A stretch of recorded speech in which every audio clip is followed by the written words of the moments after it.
Ассаламу алейкум, урматтуу достор. 10 күндөн ашып калды. Кыргызстанда эки дос деп атап алышкан, то есть команданын бузулганына 10 күндөн ашып калды. Эми мен сиздерге мындай бул окуяларга аралашып жүргөн адам катары Садыр Жапаров менен дагы, Камчыбек Кыдыршаевич менен дагы бир кезде сүйлөшүп калган адам катары, экөөнүн тең үйүнө конокко барган адам катары мен мындай айрым жагдайлар менен бөлүшүп кетейин дедим. Мына акыркы кездерде карасаңар, эки дос, акыркы кез эмес, деги эле 5 жылдан бери эле эки дос. Анан Камчыбек Ташиев досун президент кылды, анан кийин бийликке алып келди. Анан кийин Садыр Жапаровду, ошо Садыр Жапаров болгон Ташиев деген сыяктуу көп маалыматтарды угуп, анан Камчыбек Кыдыршаевич да өзү да ушундай бир, кандай десем, харизматичный киши эмеспи? Анан сөздү да келтирип сүйлөйт, аябай кинону да жакшы тартат, шоуну да жакшы кылат дегендейчи. Анан анын тарапташтары дагы муну аябай подачасын сонун кылып берет. Анан ошентип бүгүнкү күндө досун сатып кетти, анан баркын билбей койду, пайдаланып туруп таштап кетти деген сыяктуу көптөгөн мындай маселелер коомго чыгып атат да. То есть анан Феликс Куловго окшогон, Артур Медетбековго окшогон жана башка көптөгөн саясатчылар эки дос деп эле мындай калышты да. Анан экөөнүн достугу жөнүндөгү эң башынан берки мындай хронологиялык тартипти айтып бере турган болсом, мындай. Эми өзүңөр жакшы билесиңер, Садыр Жапаров менен Камчыбек Ташиев экөө тең, жаңылбасам 3-чү чакырылыш беле ошондой 2005-жылы шайланган 3-чү чакырылышта ошондо парламентке шайланып келишкен. Ошондо Камчыбек Ташиев жаңылбасам Сузактан келсе керек. Ал мындай бийлик тарапта болгондуктан тез эле жакшы өткөн. Садыр Жапаров болсо, өзүңүздөр жакшы билгендей, мурдагы биринчи президентибиздин балдызы менен түп шайлоо округунан жарышка түшүп, ал жерден жолду бууп, анда дагы бийликке каршы күрөш менен, катуу толкун менен анан бийликке келген да. Анан экөө тең ошол кездеги президент Курманбек Бакиевдин негизги саясатын мындай колдоп жүрүштү. Анан ошол жерден экөө ымалалаш болуп, экөө эле эмес, ал жерде мындай деп койчу, жогорку кеңеште бригада деген топ бар болчу. Бригадага ошол Садыр Жапаров, Камчыбек Ташиев, Акматбек Келдибеков, айрым учурларда Марат Султанов кошулуп калчу да. Мына ушул тройка же болбосо эмне деп коет, квартет деп коебу, ошондой топ саясатта кандайдыр бир жерлерде мындай таасир көрсөтө калып, өздөрүн көрсөтүп, ушундай неме кылган да. Анан 2010-жылга чейин, ошол жанагы 2007-жылы 3-чү чакырылышты Курманбек Бакиев таратып жибергенден кийин булар жумушсуз калды, депутаттыктан кол жууп калды. Андан кийин арадан бир канча убакыт өтпөй Камчыбек Ташиев МЧС министри болду. Андан кийин Садыр Жапаров коррупцияга каршы комиссар болду. Андан кийин жаңылбасам Акматбек Келдибеков салык комитетинин төрагасы болду, салык кызматынын төрагасы эле. Ошентип анан булар жалпысынан 2010-жылга чейин иштешти. Жаңылбасам Марат Султанов кызматсыз калса керек эле. Айрым жерлерде унутуп калсам, балким комментарийде түзөп коесуздар. Эми анан 2010-жылы эмне болду? 2010-жылы ошентип убактылуу өкмөт бийликке келди, Бакиев качты, кан төгүлдү. Анан ар түрдүү окуялар болду да. Анан 2010-жылы июнь окуясы болду. Июнь окуясы болгондо ошондо Камчыбек Ташиевдин улутчул лидер катары жылдызы жанды. То есть бул Ош окуясы, Ошто Жалал Абадта болгон этникалык кагылыштын окуясы өзүңүздөр жакшы билесиздер. Ошол жерде булар мындай активдүү аралашып, ошол жерде баягы карапайым калктын таламын талашып, кыргыз болобу, өзбек болобу бардыгын таламын талашып, мындайча айтканда бир ошондой бир саясатта жүрүштү. Күнгөй тескейин айтпай эле коеюн. Андан кийин албетте Ата журт партиясын түзүшкөн. То есть Ата журт партиясы деген бир кишиники болчу, азыр атын унутуп атам. Анан ошол кишиден баягы формалдуу түрдө ошонун кишиники, анан ал киши менен сүйлөшүп, Ата журт партиясында булар ошол убактылуу өкмөткө Атамбаевдарга, Отунбаеваларга каршы топ катары мындай шайлоого чыгышып, анан шайлоодон мындай биринчи орунда чыгышты парламенттик шайлоодо партиялык тизме менен эң алдыда келишти. 5 партия өткөн, ошол 5 партиянын ичинен эң биринчи орунда алган Ата журт партиясы болду. Булар катуу келишти. Анан 2011 жылы, 2013 жылдын этегинде биринчи коалиция түзүлдү. Этегинде эмес, ошол шайлоодон кийин эле биринчи коалиция түзүлдү. Анан ал коалицияда ошол Акматбек Келдибеков спикер болду, парламенттин төрагасы, Атамбаев премьер-министр болду. Анан бирок ошол команданын айрым мүчөлөрү, мисалы Садыр Жапаров, Камчыбек Ташиевдер кызматка кандайдыр бир немелерге илинбей калды да. Балким ошондой чечишкендери билбейм. Ошондой маселелер болгон. Анан 2011 жылдан баштап, 2013 жылдын этеги, 2011 жылдан баштап анан Кумтор маселеси чыга баштады. Анан 2011 жылы президенттик шайлоо болуп, ал жерге Камчыбек Ташиев катышты.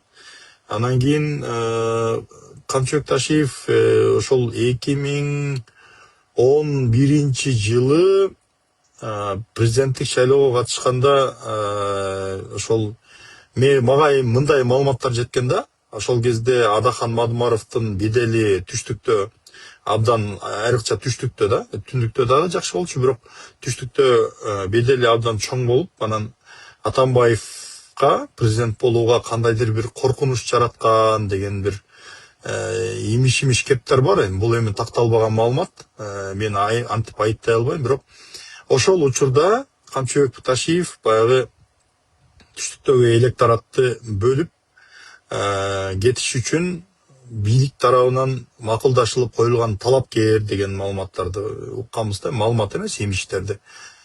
Анан кийин өзүңүздөр жакшы билгендей 2012 жылы жанагы забордон секирип камалганда, ошондо Жалал Абадта митинг болуп, эл Камчыбек Ташиевди бошоткула, Садыр Жапаровду бошоткула, Талант Мамытовду бошоткула деп Жалал Абадта кыйкырып турганда, ошондо Атамбаев ошол жерде митингге барып,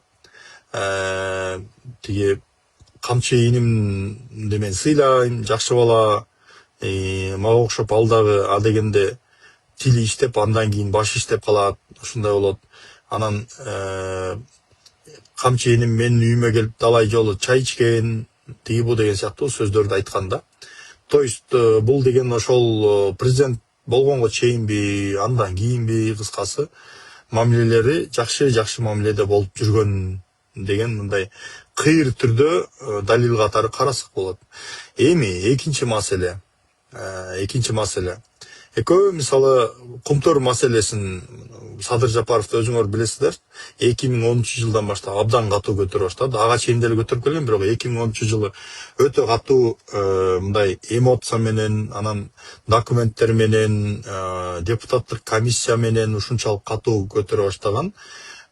Тилекке каршы ал жерде кимиси кандай тарапта оюндарды жүргүзгөн белгисиз, бирок Садыр Жапаровдун позициясы баарыбызга белгилүү болчу. Ал башынан эле камасаңар да, соттосоңор да, эмне кылсаңар да ошо Кумторду алыш керек деп кыйкырып жүргөн да. Түгүл кийин ошол парламенттин төрагасы болгон Асылбек Жээнбеков менен дагы мына ушундай болсо анда тиги Баткенди саталы, Нарынды саталы, Көлдү саталы ушинтип бага албай калдык деп, ушинтип отура беребизби деп кыйкырышып, анан Кудай сактасын деп сүйлөп тиги буда экөө мындай кайым айтышып кеткен парламенттик немелерде жыйындардагы кыска видеонун фрагменттери чыгып калып жүрөт. Ошол окуялардын тушунда мен ошол парламенттин эң биринчи сессиясы ачылгандан баштап төраганы шайлоо, дегенде биринчи коалицияда ошол Текебаев спикерликке коюлуп, анан ал коалиция кулап калгандыгы, андан кийин анан башка коалиция түзүлгөндүгү боюнча окуялардын баардыгын өз көзүм менен көргөм.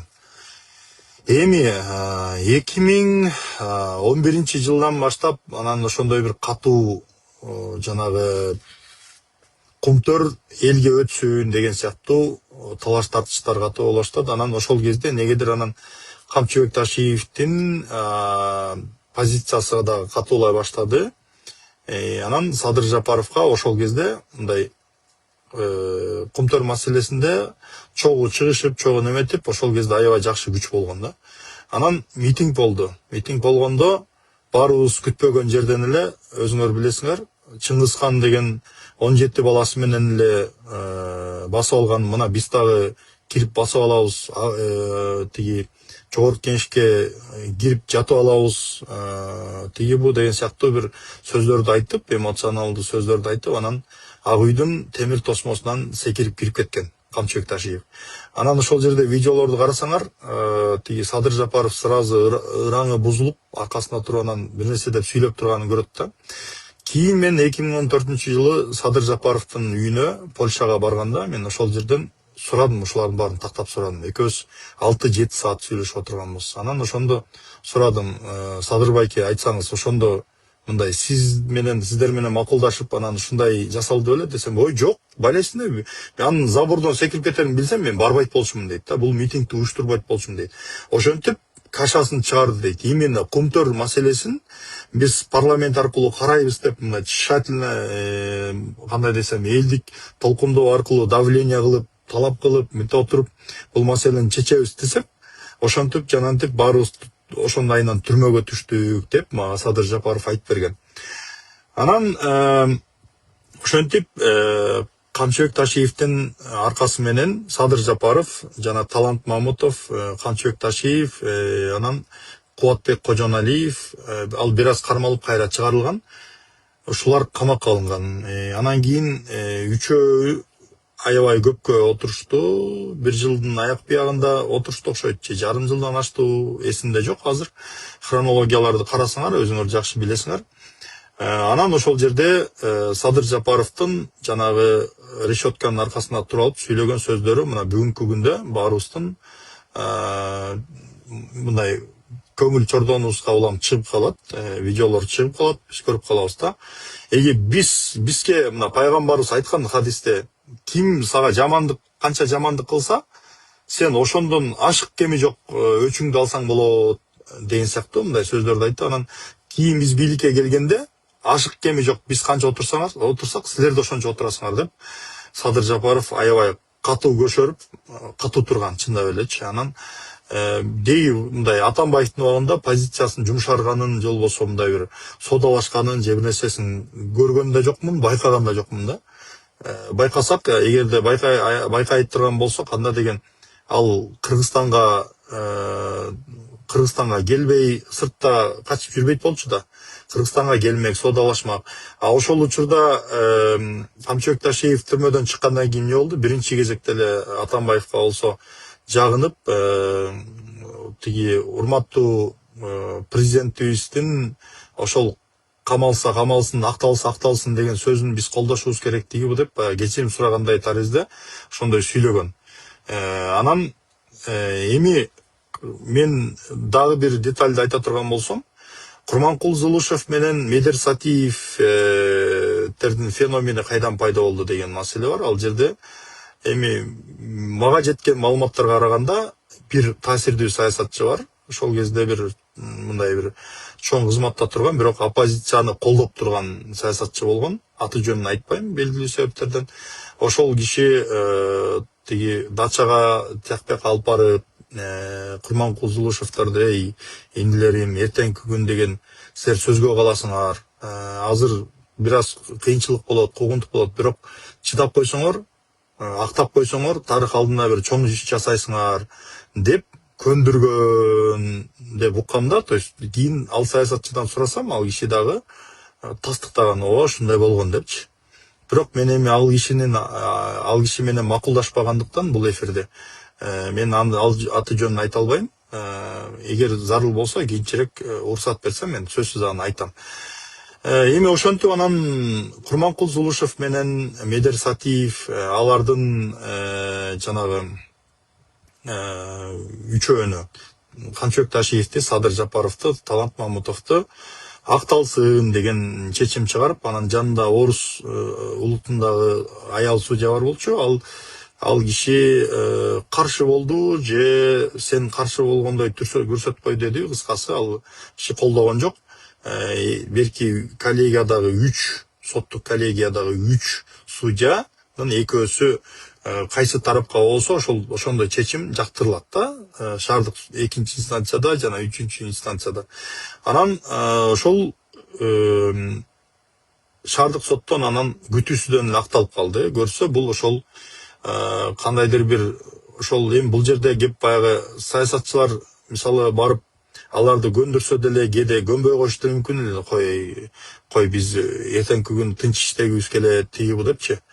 Анан бул жерде алардын дагы ошол Курманкул Зулушев менен Медер Сатиевдин дагы мындай батылдыгы, эрдиги деп айтса болот.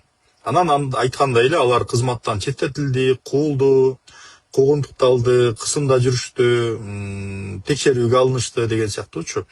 Анан ошентип булар түрмөдөн чыкты, бирок Атамбаев бийлиги жогорку сот аркылуу кайра 1-нчи инстанциядагы ооба 1-нчи инстанциядагы жанагы определенный убакыт отуруп, андан ары жанагындай условный менен беле колония поселение бир нерсе менен бошотулат деген сыяктуу чечимди кабыл алган. Ошол 1-нчи инстанцияны жактап, жогорку сот ошону күчүндө калтырды. 2-нчи инстанцияны колдогон жок. Жогорку соттун ошондой привилегиясы бар. Же 1-нчи инстанцияны колдойт, же 2-нчи инстанцияны колдойт. Анан экөөнүн бирөөнү неметет, же болбосо башынан расследованияга жөнөтөт да. Анан ошондой чечим кабыл алып, 1-нчи инстанциянын чечимин колдоп, анан бирок ошол убакыт жетип калганына байланыштуу, булар жетиштүү деңгээлде отуруп койгондугуна байланыштуу камакта булар боштондукта кала беришти, бирок соттолду деген макам ыйгарылып калды да. Андан кийин кандай болду? Андан кийин Садыр Жапаров ошондой кысымдардан улам, коркутуулардан улам, ошол кездеги криминалдардын аралашуусунан улам сыртка чыгып кетүүгө мажбур болгон. Негизи Кыргызстанда жүрө эле кайра камасаңар камагыла дей бермек, бирок деген балким жанагы ошол өмүрүнө коркунуч келгендир, туугандарына коркунуч келгендир, ошол учурда анан сыртка чыгып кетти да. Анан ошо менен сыртта жүрдү. Андан кийин ошол мен Польшага барганда ага чейин 1-2 жолу байланышкан мага. Байланышып ушундай гезиттин эми мондай кайрылуу материалдарым бар, интервьюм бар, ушуну чыгарып берип койчу деп. Анан чыгарып бергем газетага. Искра деген газеттан бар эле мен. Анан ошол Искрага чыгарып бергем, ошондон кийин сүйлөшүп калдык, жазышып турчубуз. Скайптан, анан Фейсбуктан жазышчу эмеспиз, ошо Скайптан жазышып, анан чалышып турчубуз. Анан ушинтип анан Польшага баргам мен. Анан кандайдыр себептер менен барганымды эми айтпай эле коеюн, бир себептер менен мен баргам Польшага. Анан үй бүлө менен баргам. Ошондо биз 2014-жылы күздө баргам. Ошондо Садыр байке мага жолуккан, эң биринчи келерим менен эле жайгашкан жериме барып, жанында Садыр байке менен жанында Арзыбек Бурканов бар болчу. Анан Арзыбек Бурканов экөө келип, ушундай бая сүйлөшүп бир аз неметип кетишкен. Анан бир канча күндөн кийин Садыр байкенин үйүндө жолуктук. Үйүнө чакырды. Бир мындай дасторкон жазып, Айгүл жеңебиз дасторкон жазып, анда берки улуу баласы Раматылык Дастандагы тирүү болчу, анда кичирээк бала болчу.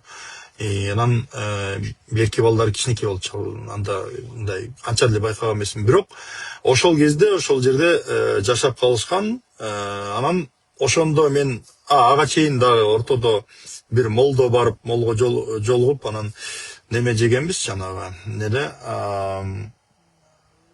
KFC жеп, ошентип анан жолугуп сүйлөшүп отурганбыз. Ал жерде Асанбек Байтиков деген Жогорку Кеңештин 4-чү чакырылышынын депутаты экен. Ал киши дагы жүрүптүр. Анан ошо менен анда Бурханов барган эмес, Асанбек Байтиков менен Садыр Жапаровдар болуп, анан алардын үй бүлөлөрү, мен келинчегим, балдарым болуп, ошентип ошол жерде тамактанганбыз. Анан ошондо мен Садыр Байкенин мындай духуна таң калгам. Мен өзүмдү кошуп калмасын, керек болсо атам менен апамды кошуп калмасын, мен эч качан баш ийбейм буларга. Мен до конца турам, и до конца кийин бийликке келебиз, мен сазайын берем, бардыгын ордуна коем.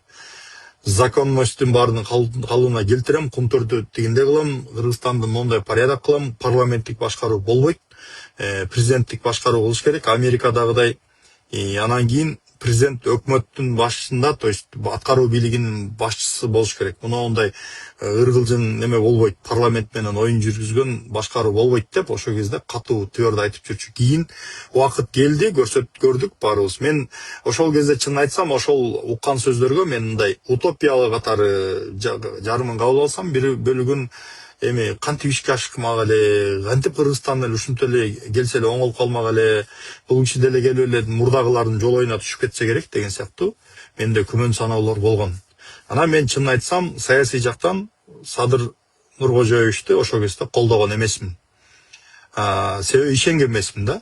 Анан эми ошол кезде Камчыбек Ташиев кандай болду? Мисалы, Камчыбек Ташиев кийин 2015-жылы парламенттик, ал ортодо мындай болуп калды. Манас аэропортун сатылат, сатылбайт деген сыяктуу бир маселе болуп, Атамбаев Роснефтке сатабыз деп эсиңердеби? 2014-жылы бир ызы чуу болгон, ошондо ошол кезде оппозиция мындай бар болчу. Анан бир 2000ден ашыкпы, 3000дейби киши чогулуп митинг кылганбыз жана Горький аянтында. Анан ал кезде да ошондой тыюу салууларды кылып, анан жанагы Горький аянтында тиги элдер чогулуп турчу да, чогулуп митинг кылчу. Ошол жерге эле уруксат болчу. Анан ошол жерде тиги Ташиев да өзүнүн кишилерин алып келген, ошентип анан биз Равшан Жээнбеков бар болчу, Азимбек Бекназаров жана башкалар. Бирок негедир ошол митингдин этегине чейин Ташиев турбастан этек жагында кетип калган да. Балким бийлик тараптан кысым болгондур, балким башка бир себептер бардыр, кыскасы ошентип кетип калган. Анан Азимбек Бекназаров аксакал чыгып, айрымдар мына азыр тиги дароо соодалашып туруп, аягына чыкпастан туруп кетип калды деген сыяктуу сөздөрүн айтып, кыйкырып сүйлөгөн. Бирок ошол митингдин аркасы менен Атамбаев ошол жана Манас аэропортунун 52% акциясын Роснефтке сатам деген оюнан кайткан. Ызылдап, ызырынып жүрүп, анан акыры кайткан да. Анан ошол 2015-жылкы шайлоо башталып калды. Анда Республика партиясы менен Ата журт партиясы биригип, Республика Ата журт деген партия түзүшүп, анан экөө тең төрага болуп, Өмүрбек Бабанов менен Камчыбек Ташиев экөө тең төрага болуп, анан ошол кезде жанагы азыр айтып атпайсыңарбы, тандем, ошондо тандем болуп барган.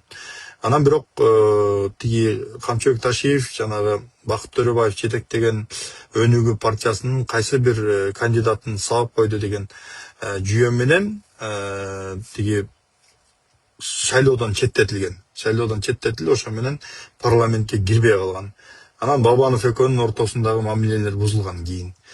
Кандай кылып бузулганын аны эми өздөрү жакшы билсе керек. Мен детальдарын билбейм. Билбеген нерсени эми айтпаш керек да, билем депчи. Анан кыскасы ошентип ал экөө Камчыбек Ташиев менен тиги Бабанов экөө дос болуп, адегенде шайлоодо чуркап жүрүштү. Анан этек жагында Камчыбек Ташиев чабылып калды. Анан бирок тизмеде ошол Бабановдун кишилери, анан Ташиевдин кишилери, ошол жерде Зулушев, Медер Сатиевтер дагы жүрүшкөн. Ал жерде Талант Мамытов да бар болчу. Анан ошол Медер Сатиев депутаттык мандатка да алган жок. Курманкул Зулушев илинди. Кийин мен Жалал Абадка барганда Камчыбек Ташиевке ошол жерде офисине барып жолуккам. Жана Жалал Абадта 7 каналдын имараты турган жерде бир офис бар болчу. Ошол жерге барып жолуккам. Ошондо сурадым да, эмне себептен ушундай болду, бийлик тараптан эмнеге кысым болду десем, Медер Сатиев менен Курманкул Зулушевду тизмеге киргизбейсиң деди. Мен болсо киргизем деп тырышып, анан списокко киргиздим деп, то есть Атамбаев ошол кезде жана партиялардын тизмелеринин баардыгын өзү текшерип, өзү одобрение берип, ошондой кылып атат деген маалыматтар чыкканда, анан ушинтип Атамбаев менен келишпей калдык, анан ошон үчүн мени чаап салды деп ошентип айтып берген. Анан ошо менен ошондой оюндар болду. Бабанов экөө бири-биринин бетин кары менен жууп, мына дос болуп, жетелешип, Кыргызстанды кыдырып чыгышты. Анан кийин экөө эки башка түштү. 2015-жылы ошондой болду. Анан көп өтпөй анан 2017-жылы президенттик шайлоо болду. Ошондо президенттик шайлоо кампаниясы жакындап неметкенде, ошондо кайра Бабановду шыбап, тиги Бабановго тийишип, Камчыбек Кыдыршаевич немеге чыкканда, Сооронбай Жээнбековду колдоп чыккан. То есть бийликтин талапкери деп эсептелген, Атамбаевдин ставленниги деп эсептелген. Ага чейин премьер-министр болгон, жаңылбасам аппарат башчы болсо керек эле, кадр кызматынын жетекчиси, анан ага чейин көп жыл Ош областынын губернатору болгон Сооронбай Жээнбеков ошентип ошол талапкер болуп чыгып калды. Анан ошондо бир сүрөттө көрсөңүздөр керек, Сооронбай Жээнбеков, Молдо Муса Коңгонтиев, анан Камчыбек Ташиев турган сүрөт чыкса керек эле, жаңылбасам. Анан кыскасы ошол Сооронбай Жээнбековду колдоп ал жерден, анан интервьюларды берип, анан Өмүрбек Бабановду келекелеп, сен тиги жанагы 10 адырда бир окуя болгон. Окуя болуп, анан кийин урматтуу өзбек элим деп сүйлөдү деп, анан Бабановго иш козголгондо, ошондо анан интервью алып, Өмүрбек сен андай болсо, тетиги бул жакта Сузакта Винсовхоз деген жер бар, ошол жерде күрттөр жашайт. Ошол жерге барып алып да урматтуу күрт элим деп кайрыласыңбы анда?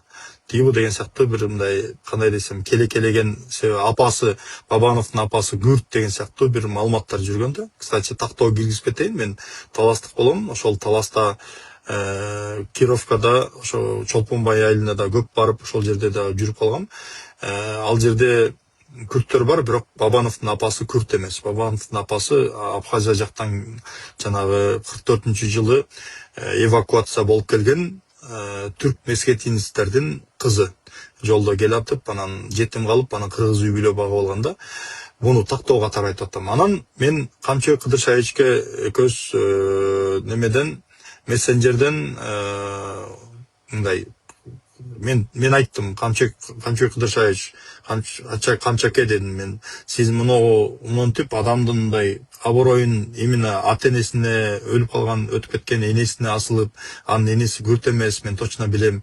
Ошого окшогон нерселерди кылганыңыз өзүңүзгө аброй алып келбейт. Десем, иним сен эмне деп атасың? Тиги ал деген, мен деген, эне деген ыйык, анан тиги бу деп жалпы сөздөрдү айтып бирдеме деди. Анан мен айттым, эми сиз энесине тийишип атасыз дедим. Күрт деп, сен каныңда күрт бар дегендей кылып тийишип атасыз. Бул маалымат туура эмес. Бирок мен сизге айтып коеюн, сизди мен адам катары жакшы көрөм дедим. Сизди жакшы көрөм. Бабанов дегенди я знать не знаю и ненавижу дедим. Бабанов адам катары дедим, аман эле болсун. Бабановду жакын билгендер муну жакшы билишет. Мен Бабановду сыйлабайм. Адам катары дагы сыйлабайм, саясатчы катары да сыйлабайм. Бир кезде колдогом ошол кезде. Бирок деген кийин түшүндүм да, что бул кишинин неси дарты, ою максатынын баардыгы акча жасаш керек, өзүнүн максатын эметиш керек, анан куйтуңдап булам бири келген бийликтин колтугуна кирип кетиш керек экен. Кыскасы ошентип Бабанов үчүн тиги Камчыбек Кыдыршаевич экөөбүз перепискадан урушуп кеткенбиз. Анан кийин мен айттым, ушундай, сиз жакшы адамсыз, бирок сиз моундай сөздөрдү айтканыңыз туура эмес. Мен түшүндүм дедим оюңузду, сизди угуп аткандар деле түшүндү. Бирок сиз ал жерден алып туруп анан бирөөгө саясий курал болуш үчүн бирөөнүн өтүп кеткен ата-энесине асылганыңыз туура эмес деп, ошентип өтсөм жошуп калган да. Кыскача ошондой болду. Анан кийин эмне болду? Сооронбай Жээнбековдун командасына барып кошулам деп, анан колдоп, анан өзү талапкер болуп, талапкерлигин каттаган. Камчыбек Ташиев. Анан кийин анан Сооронбай Жээнбековду колдойм деп туруп, Сузакка барганда, жолугушуу болгондо ошол жерден мен талапкерлигимди алдым. Сооронбай Шариповичтин пайдасына деп туруп, талапкерлигин алган. Андан кийин Сооронбай Жээнбековду колдоду жүрдү. Анан ошол кездеги Сооронбай Жээнбековдун штабында иштеп жүргөн бир адамдардан сурадым да мен кече жакында. Алар айтышты, ал киши МЧСти сураган дейт. Мурда өзү МЧСте министр болгон да, эсиңизде болсо керек. Анан МЧСти сураган. Анан мен тиги Сооронбай Жээнбеков МЧСти бербей калгандан кийин, анан кийин кайра тарынып чыгып кеткен ал жерден деди. Анан кыскасы ушундай өйдө ылдый соодалашуу саясаты болду да. Ошол учурда эмне болду? Садыр Жапаров сыртта жүрдү, Кыргызстанга келген жок. Ошол 2017 жылдын күзүнө чейин беле, жаңылбасам, жайында беле, азыр эсимен чыгып атат. Ошондо келди, ага чейин ошол 2013 жылдан баштап 2017 жылга чейин сыртта жүрдү ал киши. Польшада жүрдү, анан кийин Кипрдеги Түркия, жанагы турецкий Кипр деп коет, ошол жакта жашап жүрүптүр. Балким тиги жакта жүргөндө ошол жер которгондур, эми анысын билбейм. Ал жерге барганда дагы мен Кипрге жумуштарым менен барып, анан ошондо ал кишинин үйүндө конокто болгон, өзү алып кеткен, отелден алып кетип, барып сыйлап, анан кайра узатып койгон. Анан ошентип Кипрде жүрдү, андан кийин Москвага кетти. Анан ара чолодо ошол Казакстанга келип, Казакстан аркылуубу же билбейм башка мамлекет аркылуубу ошол Кыргызстанга кирип, анан Ыс көлгө барып, айрым жерде көлдүн фонунда кайрылууларды кылып, анан чыгып кетип атты да. Бир жолу келгенде телефондо менен да байланышкан. Кыска сүйлөшкөнбүз. Анан ал киши мындай орун которуштуруп жүргөндүктөн эми жол алган жокпуз. Ушунда мен келдим, бул жакта жумуштарымды бүтүрөм, анан чыгып кетем деди. Анан ошентип анан чыгып кетти, кайра ошентип жүрдү. Анан ошол кезде сыртта жүргөндө жөн жүргөн жакта, то есть ошол жана максатына жетиш үчүн саясий күрөштү тынымсыз жасады. WhatsApp'на отурганда WhatsApp'тар, Viber, Skype, Одноклассники, Facebook анда анча активдүү эмес болчу. Одноклассникиде адамдар көп болчу. Айрыкча мигранттар көп болчу, Россиядагы мигранттар. Анан кийин дагы эмне соц тармак болсо, ошонун бардыгында активдүү болчу ал киши. Өзүнүн кайрылуулардын материалдарын жазып, анан кийин ар бир жазган кишиге эринбей жооп берип, 3-4 телефон турат, ар бирине жазганда, отурганда эринбей жооп берип, ошентип жүрүп тынымсыз күрөш менен бул киши өзүнүн максатына жетти да. Анан ошентип Камчыбек Ташиев бир Атамбаев менен соодалашып, анан кийин Бабанов менен соодалашып, анан кийин тиги неме менен ким эле, жанагы Сооронбай Жээнбеков менен соодалашып, андан кийин анан ал жагы болбой калып, ушинтип жүргөн кезде анан Садыр Жапаров келди. Садыр Жапаров ошол сырттагы мигранттардын колдоосуна балким ишенип келгендир, бирок ошол кезде мигранттар анча колдогон жок да, же колдой алышкан жок, то есть. Анан чек арадан өткөндө камалды, бир азганактай киши чыкты, 1000ге жетпеген киши чыкса керек эле, балким андан көбүрөөк болду, бирок кыскасы аларды тез эле милиция ары бери таратып, кыскасы жок кылды да, митингди да жок кылды. Садыр Жапаровдун өзүн, бала чакасын, туугандарын баарын камады. Бирок Камчыбек Ташиев ошондо мисалы тиги 17-жылы барып алдынан тосуп чыгып, же болбосо ошондой кылган жок да. Анын качан колсуна баштады, кийин Садыр Жапаровдун кадыры арта баштады. Түрмөдө отурганда дагы Садыр Жапаровдун кадыры артып, бардык саясий күчтөрдүн тегерей бүт Кыргызстандагы жанагындай орто катмардагы активист адамдар бар, региондордо активисттер аябай активдүү, жарандар, оппозиционерлер, энпошниктер, жана башка бир топ мындай ошолор погода түшчү да ошол кезде. Анан ошол адамдар көбү ошол Садыр Жапаровдун айланасына бириге башташты. Өздөрүнүн колдон келген жардамдарын берип, анан ошентип камап салганда атасынын ыйлаганын баарыбыз көрдүк. жанагындай мойну кесилип неметкен жаткан сүрөтү чыкканда. Ошондо кийин атасы төшөктө жатып калды, ооруп жатып калды. Анан көп өтпөй айрым убакта бир убакыттан кийин кайтыш болду ал киши.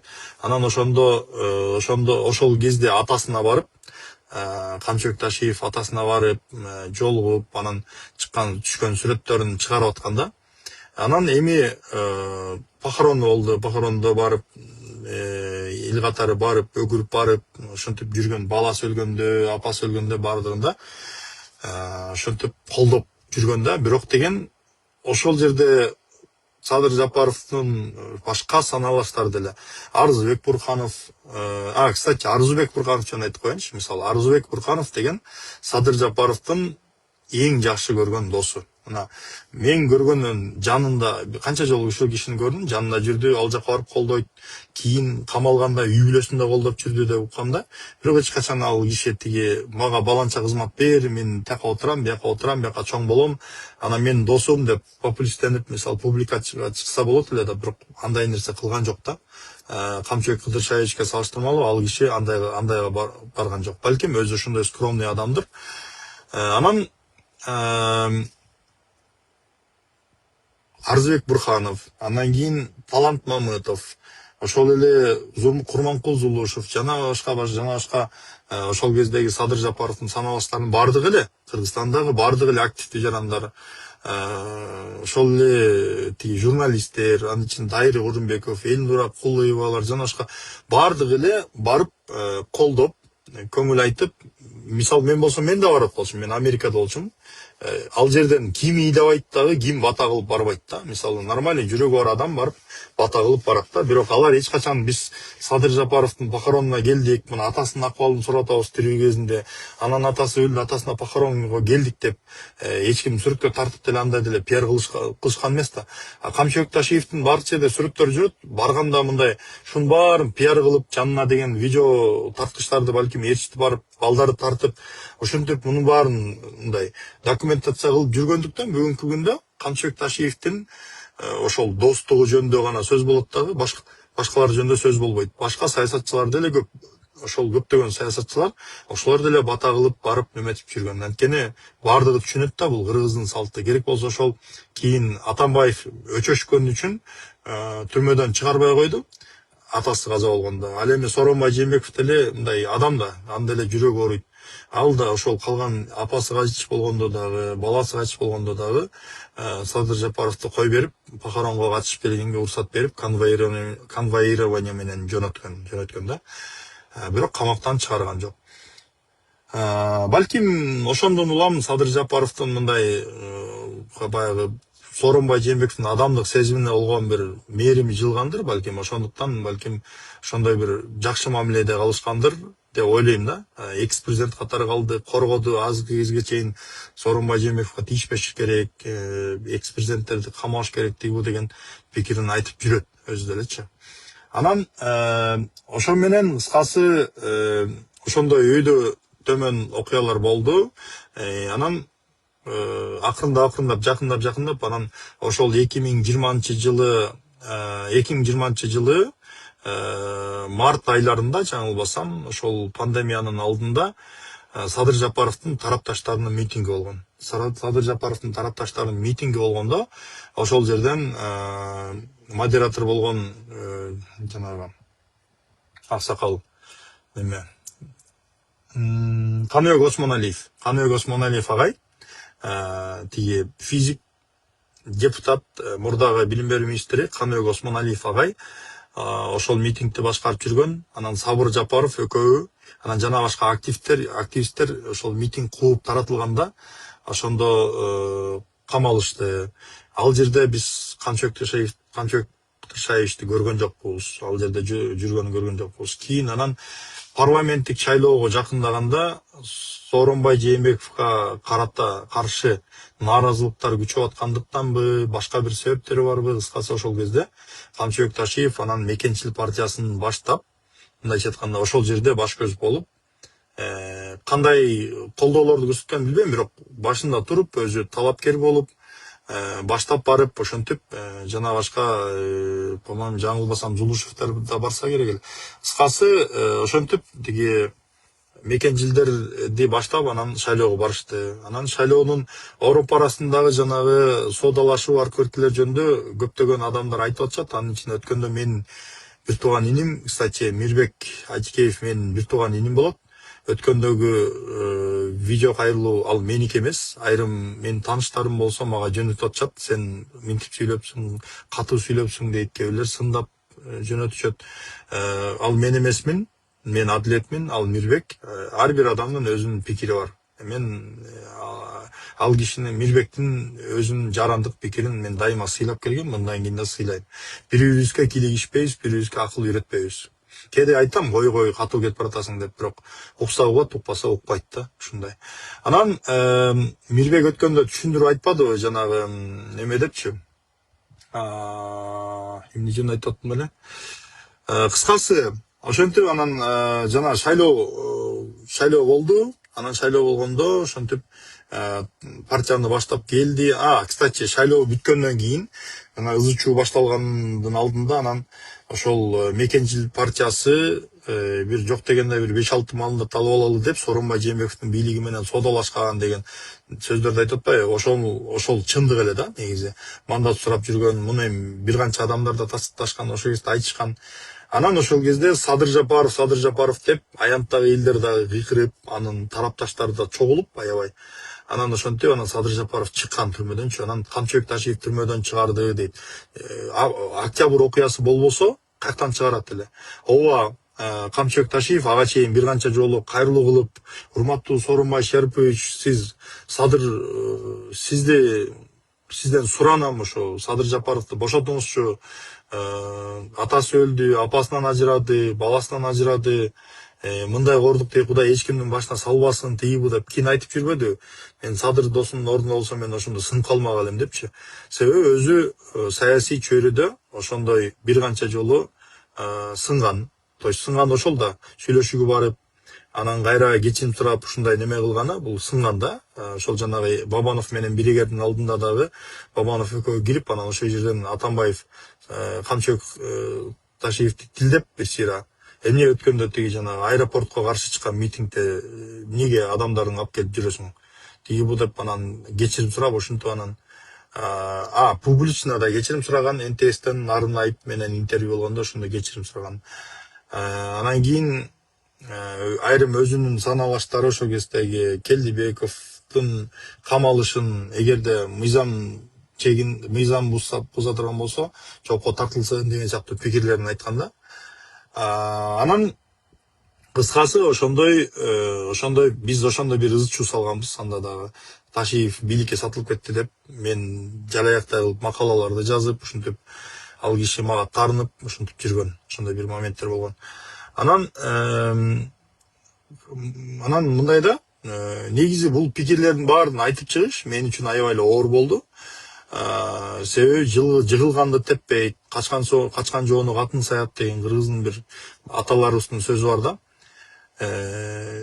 Мындайча айтканда моундай бир көкүрөгүңө анча деле туура келбейт. Бирок карап отурсам, Кыргызстанны ушул Камчыбек Ташиев гана ушул Садыр Жапаровду киши кылгандай, ушуну президент кылгандай ошондой нарратив аябай күчөп баратат. Фейктер тарабынан дагы, жана башкалар тарабынан дагы, Камчыбек Ташиевдин фанат жактоочулар тарабынан дагы көптөгөн сөздөр, пикирлер айтылып атат. Ошол себептен мен ушунун баардыгын хронологиялык тартипте айтып коеюн деп атам да. Анан ошентип президенттик шайлоо бүттү. 2020-жылкы парламенттик шайлоого келдик. Анан парламенттик шайлоо бүттү. Анан парламенттик шайлоодон кийин эмне болду? Парламенттик шайлоодон кийин жанагындай соодалашуулар башталды. Анан эл болсо Садыр Жапаровду колдоп ушинтип эметип аткан. Ошол кезде Садыр Жапаров депчи. То есть ошол кырдаал алып келди. Анан кырдаалда Садыр Жапаровдун жактоочулары дагы ойгонду да, ошондо. Анан Камчыбек Ташиев деп кыйкырып, Ташиевди колдойлу, тиги бу деп кыйкырган элдерди деле көргөн жокпуз. Мен видеодон көрүп турдум да. Ошол жерде катышкандар деле айтат, андай сөз болгон жок. Анан Ташиев ошол Садыр Жапаровду коштоп жүрдү жанында. Түрмөдөн элдер чыгарган барганда ошондо балким адамдарды баштап баргандыр, балким мындай баргандыр, кыскасы жанында жүрдү. Ошондон кийин анын жанынан чыккан жок. Мына кече жакындагы күнгө чейин жанынан таптакыр чыккан жок. Кечке ошол жанында жүрдү, эметти, кыскасы жармашты да. Анан Камчыбек Ташиевди бүгүнкү даражага алып келген албетте өзүнүн саясий карьерасындагы өзүнүн өйдө төмөн, өйдө ылдый оош кыйыштары дагы себеп болгон. Бирок деген Садыр Жапаровдун жардамы менен ал киши ушул немеге ГКНБга келди. Садыр Жапаров ийо болгондон кийин анан айрым маалыматтар бар. Мага жеткен айрым имиштер боюнча ошол Камчыбек Кыдыршаевич барып Сооронбай Жээнбеков менен сүйлөшүп, Садыр Жапаровду азыр премьер-министр кылбасак, Атамбаевдин, Бабановдун жактоочулары келип, анан сиздин сазайыңызды берет, алар бийликке келсе оңбой каласыз. Ошон үчүн эң лояльный Садыр Жапаров болуп атат деп соодалашуу жүргүзгөн деген айрым сөздөрдү уктум. Бирок мунун калпчынын билбейм. Бирок ал жерде ошондой сөз болушу мүмкүн, бирок ал жерде бир эле Ташиев эмес, ал жерде Талант Мамутов дагы активдүү жүргөн. Бирок Талант Мамутов ал кишиден айырмаланып, мен ошол кезде жанында жүргөн, мен ушинткем, менин досум деп ал киши мындай жулунуп чыккан жок да, спикер болду, айрым учурда өзүнүн миссиясын аткарды, иштеди. Анан Кемпир-Абад окуясында жанагындай Камчыбек Ташиев автоматтарды алып келип, парламентке алып келип таштап, кана давай чыккыла, согушка барасыңарбы, давай, кыйынсыңарбы, автоматтарды алып согушка баргыла деп ошентип депутаттарды кекеткенде, аны Мадымаров жана башкалар айтып чыкпады. Анан ошентип кекеткенде, анан ошондо тиги жанагы Талант Мамутов каршылык иретинде төрагалыктан кетип баш тарткан да. Андан кийин бул Баткен окуясы болгон, жана Баткендеги экинчи окуя болгондо окшойт. Кемпир-Абадтын алдында болду, ошондо анан кийин Кемпир-Абад маселеси чыкты. Ошондон кийин ошонун алдында Талант Мамутов отставкага кетип калган, ошо менен четтеп калды да, өзүнүн депутаттык милдетин аткарды. Ошондон ары жакка киришкен жок. Анан кийин эми андан кийинки окуялар хронологиялык тартипте баарыңыздардын эсиңиздерде. Бирок деген бийликке келгенде тандемдин өзүнүн бир үлгүлөрү болот да, тандем, анан кийин эки дос дейт, эми достук мамилеси болгон. Ооба кандай достук экенин эми анын өздөрү жакшы билет, анан Кудай билет да. Бирок достук көп учурларда чогуу болгондору, бири-бирине мындай ички кандай десем, симпатиялар болгондору, пикирлешип болгону көп учурда, айрым учурларда эми Ташиев жанагындай бийлик менен соодалашканга аргасыз болгондур балким, өзү каалабаса дагы, сатып кетейин дебесе керек, балким өзүн коргош үчүн соодалашкандыр. Бирок ошондо дагы мындай Садыр Жапаровго карата мындай лоялдуулугу байкалып турган. Анан кийин ГКНБга дайындады. Садыр Жапаров премьер-министр, ийо президент болгондо ГКНБга дайындады. Андан кийин анан отставкага кетип, шайлоого барды. Ал эми тиги Камчыбек Ташиев болсо ГКНБнын төрагасы катары иштеп жүрдү да. Ошондон баштап кече жакынкы убакытка чейин иштеди, февралдын баш жагына чейин. Анан эми ошондон бери кандай окуялар болду? Ошол полномочияны алды дагы, ошол кызматты алды да, анан кийин бүт жерлерди баса ала баштады, тартып ала баштады. Кийин улатабы мен сөзүм? Кечириңиздер, неме тиги мага эмелер айрым чалуулар болуп атат. Андан кийин анан президенттик ошол президенттик шайлоого барды. Анан кийин Камчыбек Ташиев жана ГКНБга жармашты дагы калды. Анан кийин генерал деп атат да. Бирок менин жеке мындай, билбейм, менин жеке психологиялык кабыл алуумда дейинчи, түшүнүгүмдө дебейин, генералдык нам бардыгы эле бирдей болот, бирок деген менин жеке кабыл алуумда мисалы чыныгы генералдар кандай болот? Чыныгы генералдар ошол УКМК системасынан, коопсуздук системасынан ылдыйдан баштап жогорку жака генералдык чынга жетет. Же болбосо ошол немеден баштап жанагы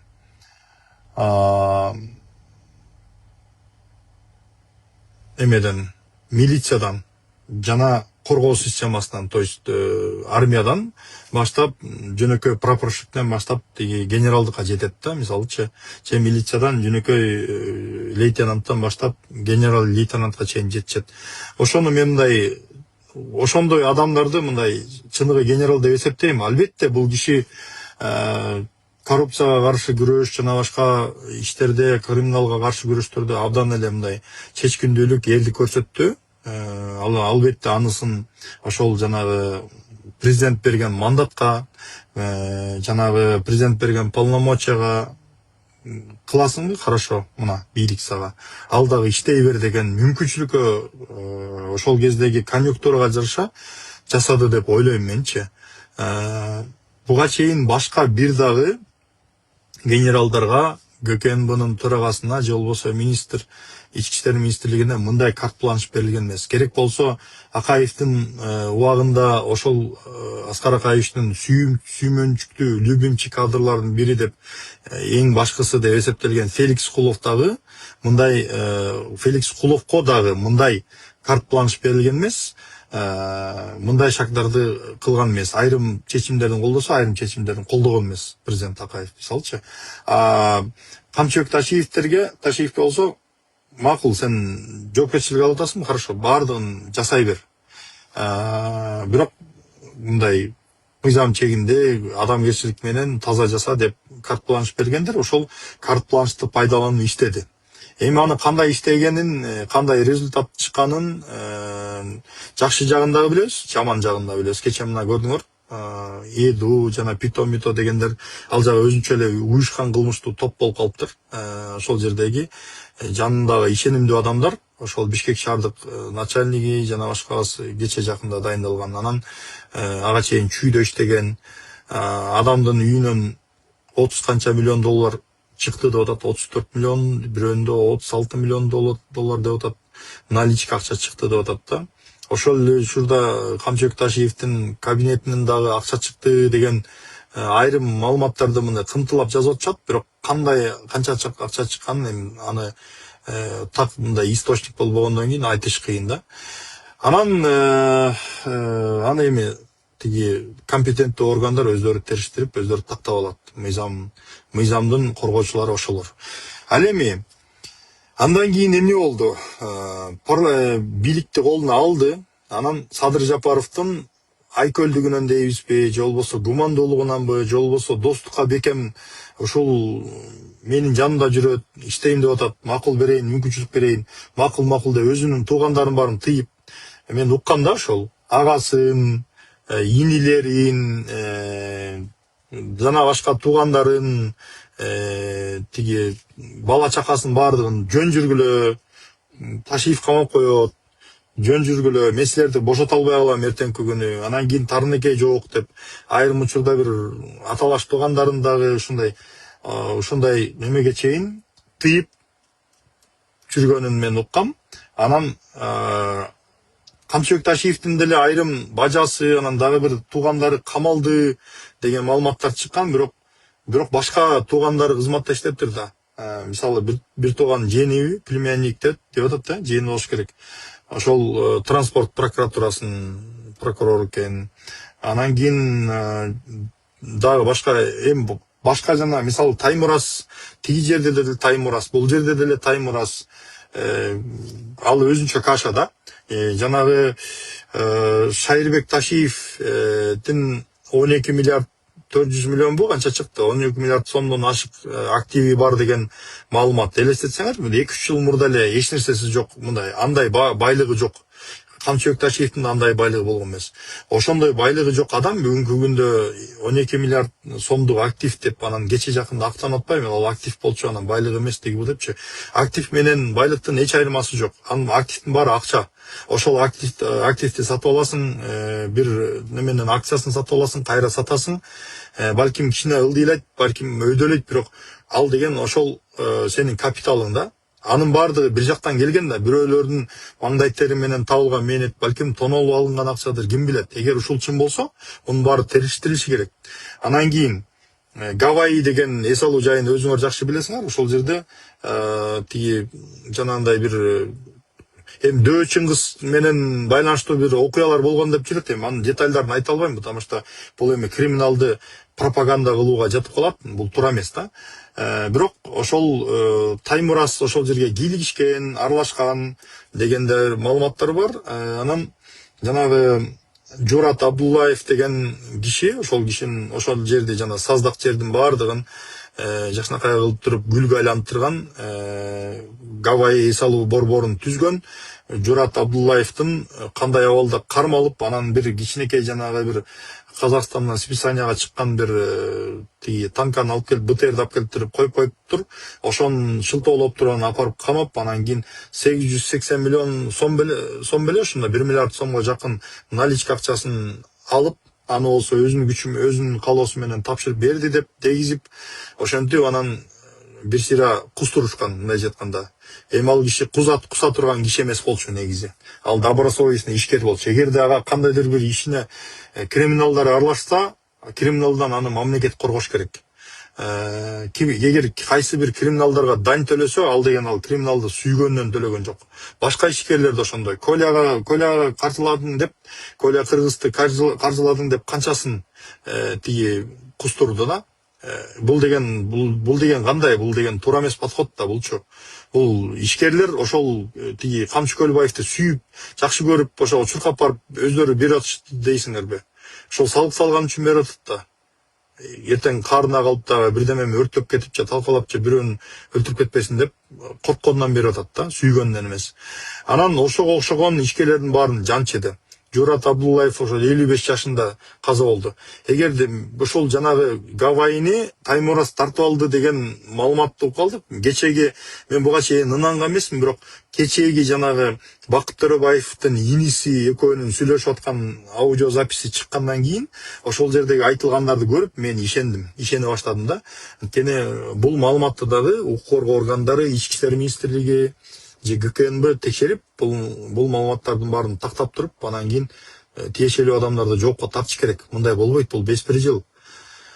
Бул бүгүнкү күндө Садыр Жапаровдун жасап аткан саясатынын жемиштерине көлөкө түшүрүп, тескери таасир берет. Элдин арасында уудуу кептер пайда болот. Ал деген барып туруп бийликтин кадырын түшүрөт да. Анан эми карай турган болсок, мисалы ошол Журат Абдуллаев эгер жана мен оюмча жана 1 миллиард сомун алып койсо эле анчалык абалда калбаса керек эле. Мен оюмча ошол тапкан дүйнөсүн баарын тарттырып койгон да. Баарын болбосо балким көпчүлүгүн тарттырып койгон. Балким доляда отурган тиги жигит, атасына таянган жигит борсоктой болгон. Ошол тиги булардын баардыгын териштириш керек да, териштириш керек. Андан тышкары мамлекеттик мисалы мамлекеттик кызматкер дегендин баркы калбай калды дей. Жерлерге атка минер болуп иштеп, кайсы бир жерлерге менеджер болуп иштеп, результат көрсөтүш өтө коркунучтуу болуп калды да. Кимдир гана камалган жок. Бир аз эле болсо апарып туруп камап салат. Бир аз эле болсо апарып туруп камап салат. Айрымдарды мисалы кагаз ишинде тактык эмес бар деп туруп апарып туруп кесип салды. Мисалы мен кече жанагы немен жактоочулар менен сүйлөштүм, тиги атасы менен да сүйлөшүп турам. Ыйлап атат да просточу. Токмоктун мэри. Мындайча айтканда, ал жерде мамлекетке зыян келген сумма, кандайдыр бир деңгээлде сумманы алып жеп жутуп коюшкан деген нерсе жок экен.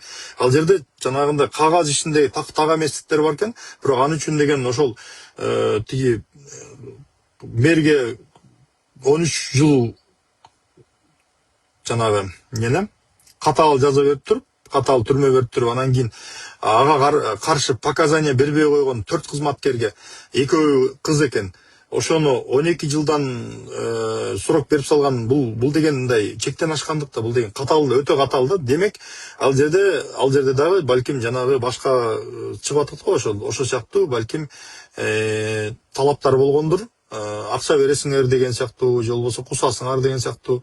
Анан тигилер макул болбогондуктан балким ошондой ишке баргандыр да. Андан тышкары дагы канчалаган кызматкерлерди, мисал, колунан телефонун жулуп алат. Парламентте кандайдыр бир неме болгондо тиги депутаттардын телефонун алып, телефону жок киргиле деп, анан кийин сөмөйүңдү кезеп сүйлөө, сөмөйүңдү сындырып коем деп, анан Өмүрбек Бакиров деген, мисал, жаш депутат, эми ал жаш болсо дагы мындай эстүү жигит экен, айтып атат, Камчыбек Кыдыршаевич, эми бул жалпы элди сыйлап, мамлекетти сыйлап, биз мындай жакшы эле сүйлөшпөйлүбү деп ошол жерден кайым айтышып атканда, ал жигит мындай жакшы эле түшүндүргөнгө аракет кылды. Анан көрөсүң жакында сен кандай экенсиң, тигиндей мындай деп туруп, ошентип анан кыскасы этеги сөгүнгөнгө чейин барды. Президент ошол жерден кой камчы деди. Балким баргандан кийин разборка болгондур. Бирок ошол жерде ошондой адепсиздиктерди көрсөттү. Бул жерде деген бүт дүйнө жүзү карап турат да. Ошол трансляцияны YouTube аркылуу бардыгы көрөт да. Комшуналар көрөт, казактар көрөт, өзбектер көрөт, орустар көрөт. Бул ошол жерден мындай президентти сыйлап, мейли башкаларды сыйлап эле койсун, бирок өзүнүн үстүндө турган кызмат адамы, жалпы эл шайлаган президентти сыйлаш керек да. Парламенттин депутаттарын сыйлаш керек негизичи. Аларды да сыйлабайт, биякты да сыйлабайт. Ошондой болуп жүрүп, эми этегинде не болуп кетти? Ошонун баардыгы жетпегендей, анан этеги келип туруп, анан жанагындай тиги кутумдарды уюштуруп, дегенде хронологиялык немесинен байкап турдум. Эң биринчи чыкканда Сыймык Жапыкеев сүйлөдү. Сыймык Жапыкеев немени тиги Садыр Жапаровду сындап туруп, анан кийин айрым таарынычтарын айтып, жамандап туруп, анан Камчыбек Ташиевди аябай мактады. Аны көрдүм. Андан кийин Исхак Масалиев тиги Камчыбек Ташиев президенттикке даяр болуп калды деп акырын отко май жагып койду. Андан кийин Кундузбек Сулайманов деген Ташиевдин көздөй депутаты, досу, Ташиевдин уруксатсыз дейбир эч нерсе кыла албаган адам келип туруп, ал дагы ошентип неме болду, жанагындай тиги президентке каяш айтты. Негизи азыркы парламенттин шартында президентке каяш айтуу негизи өзү таң калыштуу окуя да. Ал үчүн бир президенттен өткөн сенин бир кыршаң болуш керек. Ошондой кыршасы бар экен, ошондой немелерди кылды. Шакиев экөө оюндарды кылды. Андан кийин жанагындай 75-чилердин каты чыкты. Анан ошондон кийин ой келет да, мен балким чынбы же калппы белгисиз, бирок мен оюмча ошондой президентти төңкөрүүгө, кызматтан түшүрүүгө жана импичмент жарыялап, анан ордун тартып алууга кандайдыр бир аракеттерди кылган окшойт. Андан тышкары да көптөгөн сөздөрдү айрым источниктерден уктум, бирок мен аларды этикалык себептерге байланыштуу, мамлекетти сыйлаган үчүн, мамлекеттик бийликти сыйлаган үчүн мен аны айта албайм. Негизи андай сөздөр коомчулукка чыкпаш керек. Кыскасы өтө эле чектен ашыптыр да, өтө эле чектен ашыптыр. Андан кийин ошонун баарын кылып, аны кылгылыкты кылып, кылгылжып менен бууп туруп, анан кийин жүрөгүмө стендтерди койгон, стендтерди оңдотом деп туруп, анан Германияга учуп барды дагы, ошол жерде жатып алып, анан байкап турмак дагы, анан кийин кайра учуп келмек да. Эми баары бүткөндөн кийинчи, эми ден соолук канча деле маанилүү эмес экен, мына ошол тиги операциясын кылбай туруп эле кайра эртеси учуп келгенде көрдүк да баардыгыбызчы. Демек ден соолук деген бул ал жерде деген главный вопрос эмес экен да. Көрсө ал жерге кеткендин бир маселеси башка маселе экен.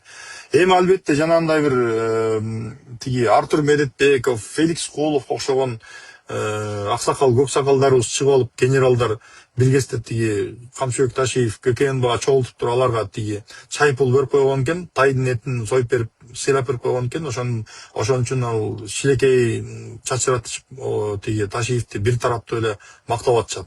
Анан ошого окшогондор көкүттү, күчөттү. Анан кийин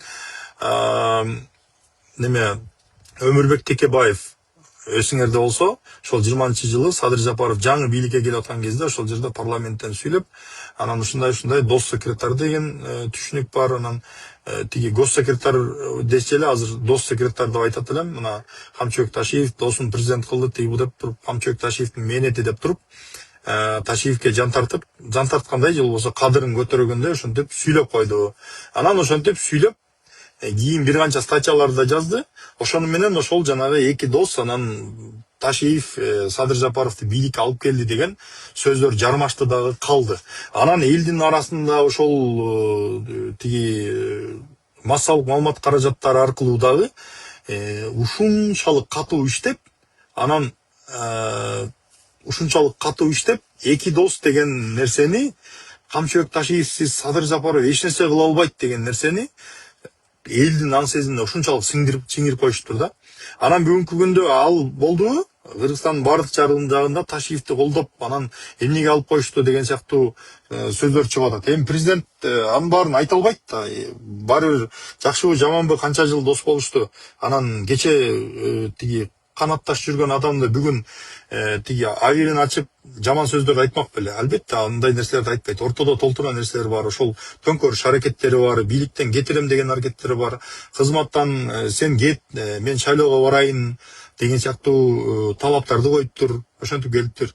Анан кыскасы өзү болсо интервью бергенде болсо элдин алдында айтат мен кийинки шайлоодо Садыр Жапаровду колдойм, керек болсо Садыр Нуркожоевич мурдагы конституция менен 6 жылга шайланган, ал бүткөндөн кийин дагы жаңы конституция боюнча 2 срок шайланат, анан кийин деп постта жазган, кийин жанагы неме болгондо, жанагы президент жөнүндө фильм тартылган, ал жерден да айтты, мен эч качан президенттикке барбайм деп. Ага чейин бир пресс-конференцияда да айтты, президентке барбайм деп. А бирок элдин арасында болсо, ошол Ташиевке жакын айрым адамдардан мен уктум, мага айтышканда ошол Кыргызстан орунчу сен ошол барбайт го шайлоого десем, жок, барам деп даярданып жүрөт, шайлоого катуу даярданып жүрөт, кийинкиде мен президент болом деп даярданып жүрөт деген ошондой бир неме чыкты да. Анан эми Атамбаев экөөнүн ортосундагы айрым диалогторду балким кезеги келсе айтармын. Ошол Атамбаев камалып жаткандагы соттон чыккандан кийин Ташиев экөөнүн жолугуп 3 саат сүйлөшүп, эмне мазмунда сүйлөшкөнүн дагы ошол Атамбаевдин жанындагылар эле мага айтып беришкен, жанындагы жактоочулары айтып берген да. Эми ал детальдарды айтпай эле коеюн, анын бул жерге анча деле катуу тиешеси жок. Эми айтайын дегеним, ошого окшогон нерселердин баарын кылды, мамлекеттик кызматкердин кадырын кетирди. Анан кийин жанагынтип депутаттардын баарын коркутту, Адахан Мадымаровду баш кылып турупчу. Мисалы, Адахан Мадымаров деген качан саясатка аралашкан, баары бир элдин арасында өзүнүн сөзү, позициясы бар, бизге жагабы, жакпайбы, анын колдоочулары бар, ошондой беделдүү саясатчы. Мындайча айтканда, Кыргызстандагы бир мындай көрүнүктүү кимдер президент болушу мүмкүн дегенде арасында сөзсүз аны да кошуп көрсөтө турган саясатчы. Анан ошондой саясатчыны басмырлап, кодулап, кагып силкейип, тилдеп, ошол сыяктуу Султанбай Айжигитовго кылган мамилесин көрдүк. Кандай гана ордуктарды көрсөттү да, ошол немеге. Анда тиги беркиндей кылып тилдеген жок, бирок күлүп, жайнап туруп, анан шашпа сазайыңды берем деп туруп, анан барып туруп, анан сазайын берип туруп, кылбаган нерселердин баарын кылды да. Куугунтуктун түрлөрүн кылды. Анан эми ишкерлерди кандай акыбалда келгенин көрүп атабыз. Имамидин Ташев деген жана чыгып туруп ушинтип мени убагында кустурушту, чака баланча миллион бересиң деди. Мен бербей койсом ушинтип камашты, тигинтти, минтти деп кайрылуу кылып качып жүрүп, анан ал кармалып азыр аябай кордолуп камалып жатат. Ушуга окшогон дагы сынган, талкаланган тагдырлар толтура. Анан эгерде ишкерлер Коля Кыргызга тиги Камчы Көлбаевка финансирование кылса, алардын сүйүүсүнөн же болбосо ошону жактап атканынан же идеологиясын жактаганынан эмес, ал айласы жоктан, өмүрүнөн корккон үчүн, бизнесинен корккон үчүн берген. Ошолорго деген мамлекет келип туруп, Камчыбек Ташиев келип туруп айтыш керек, чакырып турупчу, урматтуу ишкерлер, баарын чогултуп туруп, мына мондай количестводагы ишкерлер монча жыл аралыгында Камчы Көлбаевди каржылап келипсиңер. Эми силерди түшүнөбүз, силер сүйгөн жоксуңар, аны айла жоктон каржыладыңар. Бирок мындан кийин мындай кылганга болбойт. Бул мыйзам жол бербейт буга. Криминалды түп табыны менен жоготобуз. Силерге да эч ким тийишпейт. Мамлекетке как положено налогуңарды төгүп койгула да дальше жашай бергиле деген нерсе болуш керек да. Бирок ошонун аркасы менен кустурду, аларды да кустурду да. Алар коррупционер эмес кача. Анан алардын баардыгын кустуруп инвестициялык климатты талкалады. Эми түштүктөгү жүргүзгөн саясатта ал өзүнчө эпопея да. Ал жердеги ишкерлердин кордолгону, жанагындай бир Оштун жана популист мэри, мурдагы мэри тиги Токторбаевдин жанагындай бир немелери элдин алдында кооз сүйлөп, абдан пиар жасаган менен анын аркасынан өзүнө өчүшкөн адамдардын үйлөрүн буздуруп салып, ага каршы чыккан адамдын үйүн буздуруп салып, жерин буздуруп салып, ордуна башка бир нерсе салып сатып берди деген дагы маалыматтар бар. Кече жакында жана ошол неменин, кстати, өзүнүн кирпич заводу бар экен. Анан ошол кирпич заводуна атаандаш боло турган ошол Мелис Мырзахматовдун немеси бар, кирпич заводу бар. Жана башка бир канча ошондой бир конкурент боло тургандардын баардыгын ар кандай жолдор менен каралап, тазалап, мамлекетке алам деп, сотко берип, жүдөтүп, кыскасы Ташиевдин колу менен Ташиевке таянып алып туруп, анан кийин ар кандай кысымдарды кылып, базарын тартып алам деп, ошогон канчалаган, ал мен билген чет эле да, билбеген чет дагы толтура да. Бир канча ишкерлер Өзбекстанга качып кетти. Анан битум ташып аткандар болсо тиги Ташиев менен компаньон экен, баласы менен компаньон болуп жүргөн Нурлан Сулайманов. Нурлан Сулаймановго ошол бизнестерди тиги Кыргызстанга кирген битумдарды, арзаныраак битум алып келгендерди экинчи битум алып келбей дегизип, коркутуп, аларды качырып туруп, анан кийин ошол бир канча бизнестерди жол бизнесине байланыштуу Нурлан Сулаймановго тиги карт-бланш берип тартып алган, ал жагы өзүнчө бир сөз да. Мунун баардыгын факты катары тастыктап бере албайм. Факты катары айткан жок. Мен мунун баардыгын ошол непосредственно аралашып жүргөн адамдардын оозунан укканым үчүн айтып атам да. Эгерде ошол укук коргоо органдары, компетенттүү органдар мунун баарына кызыктар боло турган болсо, мунун баарын териштирип, ордуна жай-жайына коюш керек. Кече ГИКтин үйү, жанагы Ошто курулуп аткан ГИКтин үйлөрү курулат деген жерлерге дагы бир Токторбаев 2 үй салып бериптир деген маалыматтарды уктум бүгүнчү. Аны дагы териштириш керек. Тиги айрым журналисттер териштирип атат деп уктум, блогерлер. Андан тышкары ушуга окшогон толтура окуялар бар. Мамлекеттик кызматкердин кадыры кетти да. Мамлекеттик кызматкерлер күргүчтөтүп эле тиги тиешеси бардын деле, жогун деле элдин көзүнчө показуха кылып туруп эле, давай айдап кеткиле, кармап кеткиле, камагыла апарып деп туруп эле. Сен далилиң болбосо, так далилиң болбосо, туруп эле залдын ичине камагыла деген укуң жок да. Аны деген законностун прокуратура текшериш керек. Бирок ошол кезде прокуратура органдары да булардан коркуп калды да. Ошол тиги улуттук коопсуздук мамлекеттик кызматынын ишмердүүлүгүн текшергенге, надзор кылганга алардын да чама чаркы жетпей калды да. Бардыгы коркуп калды да.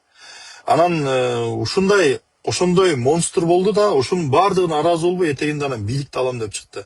Эми элестетсеңер, ушундай бийликтеги бир бутакты, рычагты алып алып туруп, ал жанагы дагы башка, андан башка чоң, өзүнөн чоң кызмат адамдарын, айрым адамдарды кандай кылып обзывать этип коркутуп эметкендери жөнүндө ал өзүнчө сөз да. Тиги анан кабинеттин башчысы дегенде вообще көзгө илбей калды да. Өзү каалагандай кылып туруп, анан президентибиздин атынан, же болбосо урматтуу президентибиз айткандай, урматтуу президентибиздин тапшырмасын деп туруп кошуп коет. Анан ошо менен өзүнүн билгенин кылды да, чалмакейди чалды. Анан тиги кече эле машинасы жок жөө жүргөн баласы бүгүнкү күндө жана айтып атат. Ал жерде канча калган беле? 480 миң беле? Ушундай калган. болбосо акчаны кайтарып берсин тиги бу деп атат. А 480 миң долларды сен каяктан таптың иним? Маселе каяктан таптың? Мейли атасынын бизнеси болгон күндө деле анчалык тиги 480 миң долларга тякты сатып алып, анан баланча миң долларга тякты сатып ала тургандай байлыгы жок болчу булардын. Анан кийин жаңылбасам ошол Бабановдун банкынан ошол экөө жана дос болуп неметип жүргөндө кредит алып ошентип жабышса керек эле. Эми азыр экөө кайра жакшы болуп калыптыр. Азыр Бабанов болсо Ташиевке таянып алып туруп бир канча жана ишкерлерди кысып, кыскасы өзү эле эмес, өзүнүн айланасындагы, өзүнүн компаньондору, жанагы Абдимуттар Маматов деген тиги заправкалардын ээси болсо, буларга таянып туруп, жанагы Төрөбаевдин инисин куугунтуктап жүрөт да. Ал анын күйөө баласы болот экен. Кыскасы ошого окшогон бир кашалар абдан көп. Ошон үчүн укук коргоо органдары териштириш керек. Бүгүнкү күндө мамлекеттик кызматка баруунун өзү опурталдуу болуп калды да. Качан камап коет, качан Ташиев камап коет деп коркуп отурушту.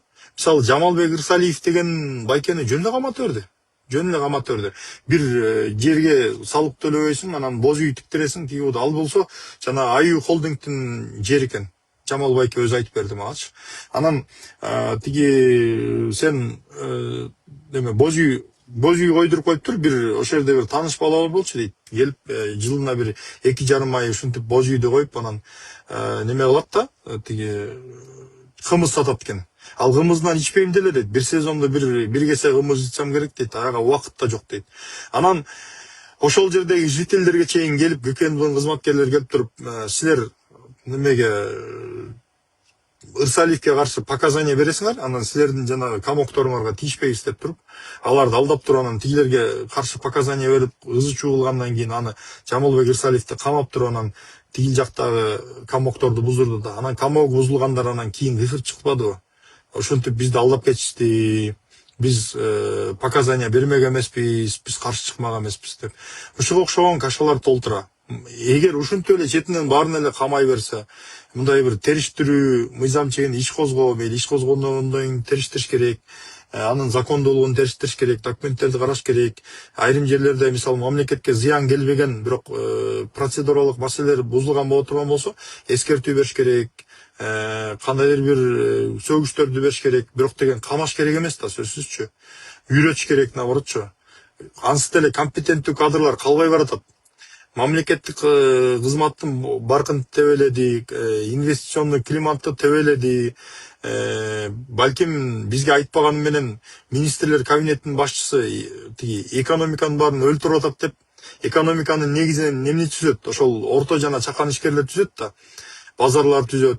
Анан инвестиционный климатты өлтүрүп атат деп министрлер кабинетинин төрагасы илдеп атса керек нар жактачы. Бирок ошол кезде ал кишинин да бийлиги болгон жок. Ушундай акыбалга келип койду да, Кыргызстанды полициялык мамлекетке айлантып салды. Полициялык. Эч кимибиз үн ката албай калдык. Азыр эми бирдеме десең, Камчыбек Кыдыршаевич бийликте турганда эмнени айткан жоксуң деди.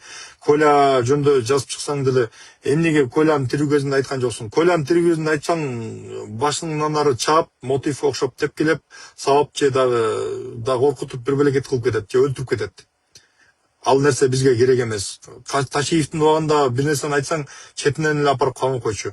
Өзүң деле камабайт дагы, өзүңдүн тууган туушкандарың болгон токулун баарын окуп чукуп, жакпаганын баарын эметип, казып, антарып, кыскасы кылбагандын баарын кылчу да. Алардын баарын көрүп аттык да. Ким ошондой үнү каталат? То есть ошондой жарандык коомду өнүктүрүү үчүн биринчи кезекте ошол мамлекет өзү ошол плюрализмге шарт түзүп бериш керек. Ошол эле учурда закондуулукту дагы камсыздаш керек, закондуулукту дагы караш керек, ооздукту дагы чектеш керек. Бирок мындай жол менен эмес да. Кыскасы ошентип инвестициялык климатты талкалады, полициялык мамлекетке айландырды, мамлекеттик кызматтын адамдарынын баркын кетирди, чиновник дегендин баркы болбой калды, бардыгы алып туруп телефонун алып туруп ыргытып берет. Анан кийин дагы ошондой бир демелерди кылат. Кийин ал барып туруп тиги жанагы проституткалардын жайгашкан жерлерин барып бекен булар аңтарып баса баштады. Андан кийин барып туруп тетиги карманщиктердин уюгун текшере баштады, ошолордун баардыгын. МВД жумушу жок эле отуруп калды да мындайча айтканда.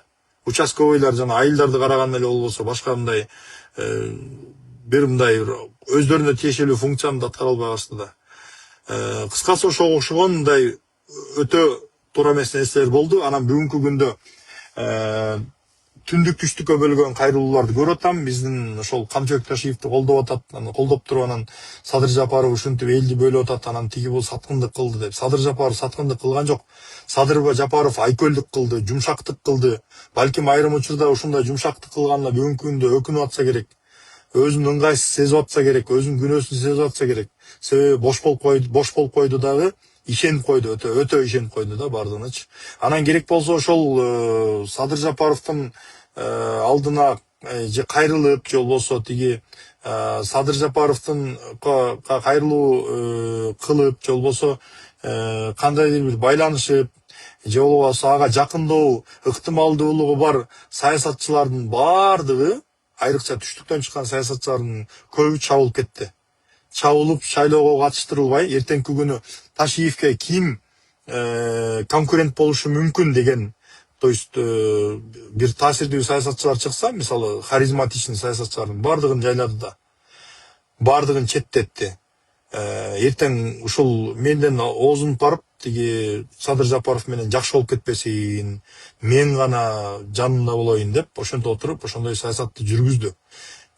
То есть саткындык кылса Камчыбек Кыдыршайыч саткындык кылды, накалдык кылса Камчыбек Кыдыршайыч накалдык кылды, чектен ашса ошол киши ашты, мамлекеттин кызматтын кадырын түшүрсө ошол киши түшүрдү. Албетте криминалга каршы күрөштү, коррупционерлерди кустурду, айрым коррупционерлерди. А бирок ошонун аркасы во что превратили? Вот.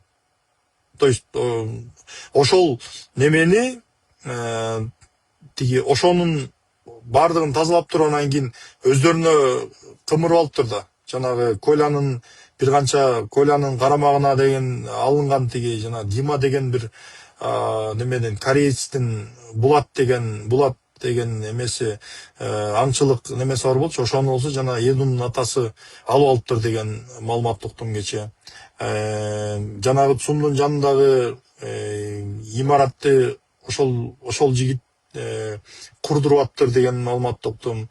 Анан жанагындай телефон саткандардын баарын коркутуп, айрымдардын телефондорун алып койгонго чейин барды деген. Кыскасы түркүн адамдардын тагдырын талкалап, жүрөгүн оорутуп, ден соолугуна залал келтирип, бир канчасы асын өлдү. Жанагы Керемет банк беле, кайсы банктын, бир банктын кызматкери, жетекчиси беле, менеджери камалып, ал түрмөдө өз асын өлдү. Марат Казапаев деген политолог бар эле, ал дагы ГКНБнын СИЗОсунда жатып жан берди. Дагы бирөөсү асын алды, азыр унутуп атам. Анан кече жакында Куттумидин Базаркулов деген агайыбыз бар. Жалал Абад телевидениесинде иштеген, директору болуп 10-жылдан кийин. Анан кийин ага чейин ошол КТРде иштеп жүргөн тележурналист, аналитик Серепчи агай. Ал киши ошол Ташиевдин убагында куугунтукка кабылганын, ГКН булар апарып коркутуп, анан 20 000 доллар берсең чыгарабыз, болбосо камайбыз деп, анан камап 6 ай камашканын, анан кийин одиночный камерага жаткызып туруп, ичине жип таштап койгонун, мууну өлүп алсын деген сыяктуу ошондой нерселерди айтып чыкты да. Дагы канчалар айтып чыгып атат. Мен азыр бирин көрсөм, бирин көрбөй калышым мүмкүн да.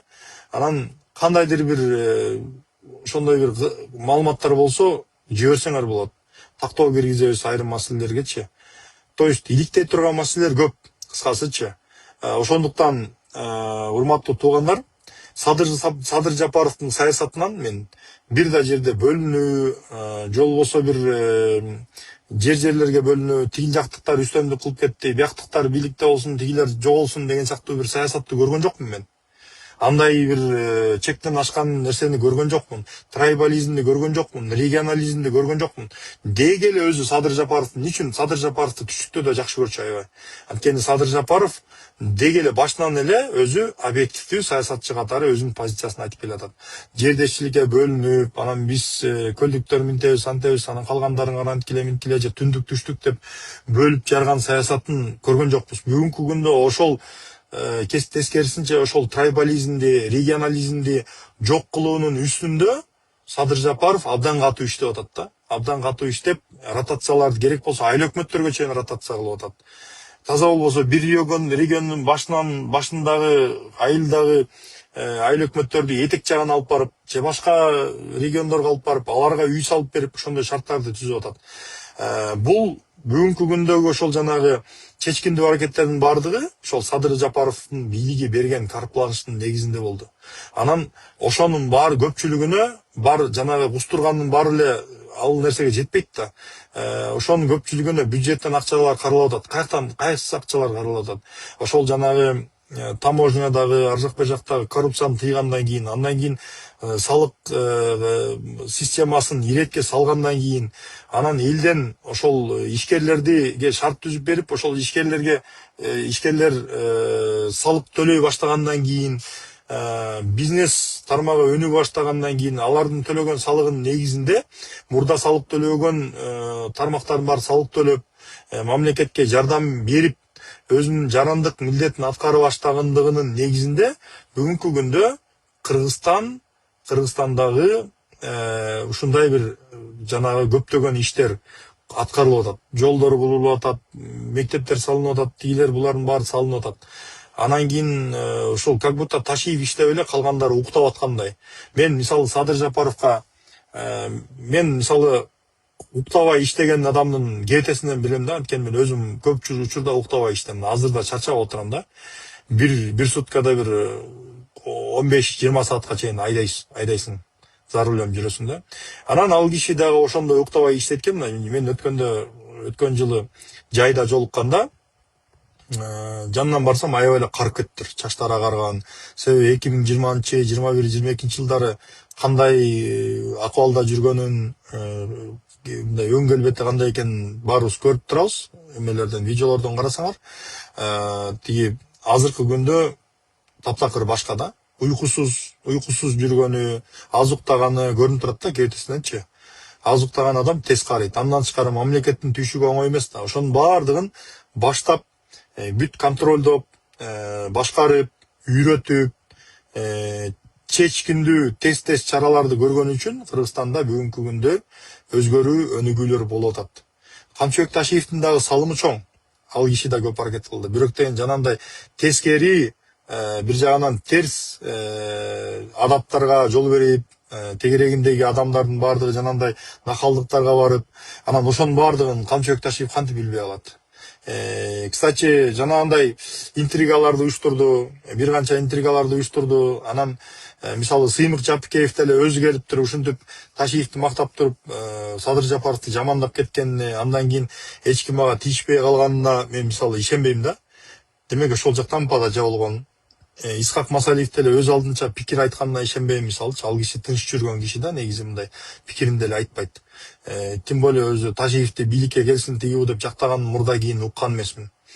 Андан тышкары 75 кишинин кайрылуусу, ошонун баардыгын эмне Бекболот Талгарбеков Камчыбек Ташиевдин эң жакын адамы экенин биз жакшы билебиз. Ал киши менен мен да көп байланышып, иштешип, жолугуп калгам да. Билем да, Ташиев менен мамилеси жакшы экенин билем. Анан Ташиевке таянып алып, анан ошондой кол коюлууларды уюштуруп, анан президенттин жүргүзгөн саясаты именно экономика тармагын баардыгын жаман деп, инфляция өсүп кетти, анан кийин карыз өсүп кетти, анан Кыргызстан артка кетип атат. Бирок моундай криминалга каршы күрөшүлдү, коррупцияга каршы күрөшүү болду деп туруп, Камчыбек Ташиев жасаган ишти көкөлөтүп, ошентип кайрылуу кылгандан кийин ал кишинин деле жини келет да, президенттин делечи. Болгон нерсени тескери бурмалап, тескери жасап атсаң да. Алдыда канчалаган грандиозный проектлер бар. Урматтуу кыргызстандыктар, баардыгыбыз калыс бололу, өзүбүздүн жерибиз, анан агабызды алып койду, акебизди алып койду деп чыр салгандын өзү туура эмес. Ким болсун, жердешиң болобу, айылдашың болобу, ким болсун, өзүнүн кылган туура эмес иштери болсо өзүнүн ишинин алдында жооп берсин. Жок дегенде ошондой отставкага кетсин дагы, кызматтан четтетип, саясатка аралашпасын. Жок эле дегендечи, это мягкое наказание болуш керек. Андан тышкары жанагындай бул канчалаган адамдардын тагдырын талкалаган үчүн ошол укук коргоо органдарынын тиешелүү кызматкерлери, ошонун үстүндө тургандар жок дегенде моралдык жактан кылмыш мыйзам жагынан жооп берсин бардыгы. Адамдардын тагдыры оюнчук бекен. Алар дагы бирөөнүн атасы, бирөөнүн баласы, канчалары кордолуп кетти, канчалары жүрөгү оор болду, канчалары өлүп кетти. Шулардын баардыгын убалы уктатпайт да. Анан кийин бүгүнкү күндө карасаң, өткөндө тиги ким эле жана Шайырбек Ташиев агабыз отуруп алып Исхак Разаковдун сүрөтүн кабинетине илип алып турдагы 12 миллиард деген ал деген актив болчу. Анан ал акча деле эмес, анан тигинде мындай биз мурда эле бай болгонбуз деп калптын баарын ышкыртып отурат. Мурда кандай бай болгонун ошо жалалаттыктар деле жакшы билет. Азыр жайындаган каттар келет магачы. Мирбек кайрылуу кылган экен, Мирбекке да келип аптыр канча кайрылуулар. Ошондой немелер, маалыматтар келип аптыр. Андан тышкары парламентке кимдерди алып барган, андан тышкары нар жак бер жакта бир айтканга болбой турган көптөгөн маалыматтар бар. Аларды эми айтпайм, анткени болбойт аны айткангачы. Этикалык себептерден, моралдык мындай жоопкерчиликтен улам, мен аны айта албайм. Кыскасы көптөгөн нерселер болду дагы. Анан иниси болсо неменин тиги Исхак Разаков деген улуу инсановдун сүрөтүн илип алып туруш жерде тиги кылп айтып атат. Ошол сүрөттү, ошол Исхак Разаковдун карап турган көз карашын деле карап адам уялыш керек да. Ошол сүрөттү илгенген жараша ошол адамдын кадыр баркынын алдында сен өзүңдү жок дегенде минималдуу түрдө да жоопкерчиликти сезип, адамгерчилик менен, сыпайылык менен мындай тазараак жүргөнгө аракет кылыш керек да адамчы. Накалданбайчы, накалдык кылып туруп сүрөттү илип алганыңдын эмне пайдасы бар? Ошол кишинин бир баскан турганынан кичинекей болсо дагы үлгү алыш керек да. Урматтуу туугандар, кыскасы мамлекетибиз бир, мен мунун баарын айтпашым керек эле. Көңүлүм мындай ойлонуп жүрүп, кыжалак болуп жүрдүм канча күндөн бери. Анан муну айтпасам болбойт деген чечимге келдим дагы. Бул нерсени айтып чыгып атам да. Анткени коомчулук эл билсин. Тиги ошол президенттин Камчыбек Ташиевдин экөөнүн немеси кандай болгонун, ортодо мамилелер кандай болгонун, өйдө төмөн болгонун, ылдый болгонун баардыгын билсин коомчулук деп ушунун баарын айтып атам мен. Мамлекетибиздин бүтүндүгү маанилүү бизге. Эртеңки күнү деген мына Камчыбек Ташиев Испанияга кетти деген маалымат угуп атам. Атамбаев да ошол жерде. Булар отуруп алыптыр, эмнени пландап, эмнени Кыргызстанга кандай коркунучтарды пландап атканын биз кайдан билебиз? Атамбаевди ашык кеми жок эле деструктивдүү күчтөрдүн башчысы десе болот. Бул Камчыбек Ташиев дагы жөн жүрбөгөн киши да. Ошо жана забордон секирген, жана башка окуялар. Анан жок эле дегенде ошо таза болбосо пиар калбай калганда бир жерде тиги өрттөнүп аткан чөптү чуркап барып өчүрүп, видеого тартып, ошону пиар кылат жок дегендечи. Пиарды жакшы көргөн киши. Анан булар мындай күчтөр акчасы болсо көп, 100 миллион доллар акчасы бар болуш керек.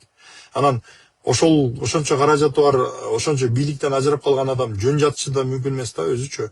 Ошондуктан компетенттүү укук коргоо органдары катуу иштеп, анан элдин арасында түшүндүрүү иштерин жүргүзүп, ошондой бир объективдүү пикирлер болсо айтып, аксакалдарга алыс сөзүн айтып, мамлекет деген бирөөнүн оюнчугу эмес, баарыбыз мындай адамгерчиликтүү бололу, калыс бололу, жоопкерчиликти сезели, колубуздан келген ишти кылалы деген сыяктуу чакырыктар жасайлы, урматтуу достор, урматтуу туугандар.